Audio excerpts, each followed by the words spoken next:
Famille, parlons un peu de ceci. Vous savez, parfois on se pose la question, pourquoi est-ce que ma vie spirituelle est devenue comme ça? Quand je prie pour des malades, ils ne sont plus guéris. Pourtant, avant moi, on me connaissait partout pour quelqu'un qui quand même, qui fait des prières, qui avait de l'impact et tout ça. Et depuis un moment, ça n'y va plus. Vous savez, le souci, c'est quoi?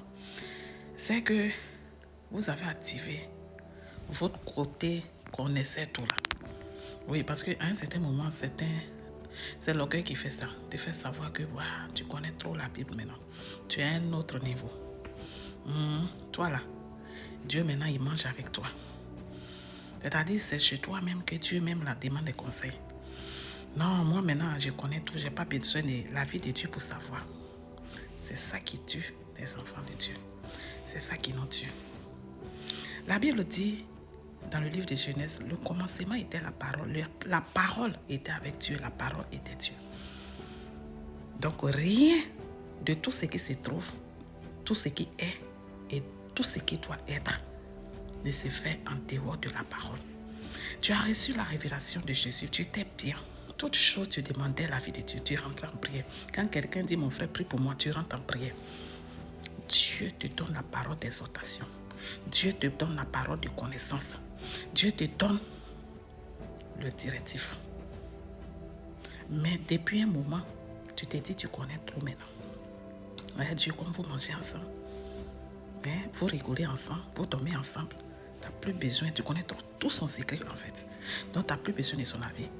Dès que quelqu'un t'appelle et te dit que ça fait 10 ans que je porte cette maladie, automatiquement, tu associes ça à cette femme qui a perdu le sang pendant 12 ans. Dès que quelqu'un te dit que non, j'ai ceci net là, automatiquement dans ta tête là, tu as déjà trouvé le lien. Tu ne cherches plus à rentrer en prière pour que Dieu te révèle les choses cachées. Comme il a dit dans Jérémie 33, il dit, invoque-moi, je vais te révéler les choses cachées que tes yeux ne voient pas. Mais toi, tu veux montrer trop à Dieu que tu vois trop clair. Tu vois trop clair. Là où Dieu dort là, toi, il y a longtemps, tu es assis là-bas en fait. Il va avoir un impact comment? Après, c'est pour dire non, que j'avais prié, puis c'est revenu, c'est qu'il y a quelque chose que tu as fait. Non.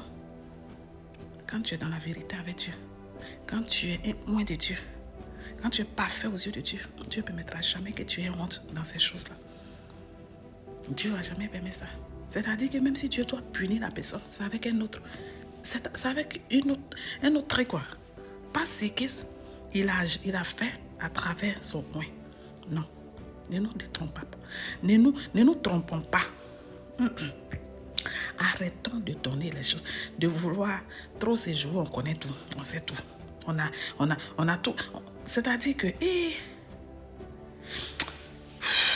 j'aime beaucoup le pasteur Jean-Baptiste Kwame. D'ailleurs, c'est à cause de lui que j'ai été affranchie. Cet homme, il a l'interprétation des songes comme don.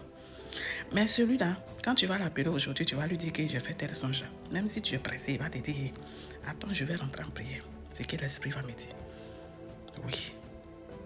C'est ça qu'on appelle un point qui sait donner la place à son maître, qui sait donner la place de Dieu, qui rend toujours la gloire à Dieu.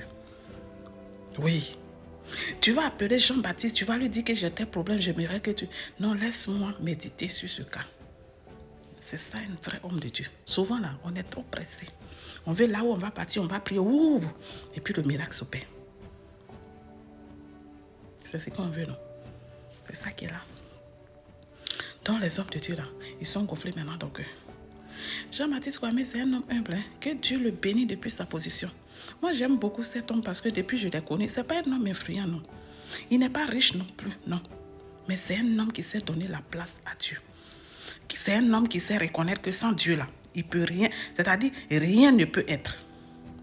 C'est un homme qui sait que sans Dieu, il n'y a pas de révélation. Sans la parole, il n'y a pas de révélation. Guérison, prophétie, bénédiction, tout ce que tu cherches dans la vie là, tu ne peux pas avoir ça sans la parole de Dieu. Tu dis tu connais Dieu. Et puis c'est toi qui donnes des prophéties basées sur quelle parole? Aucun. Basées plutôt sur notre imagination. Basées plutôt sur nos connaissances. Après, lorsqu'il y a les confusions, nous voulons mettre Dieu. Non, arrêtons de vouloir mélanger Dieu avec vos bêtises là.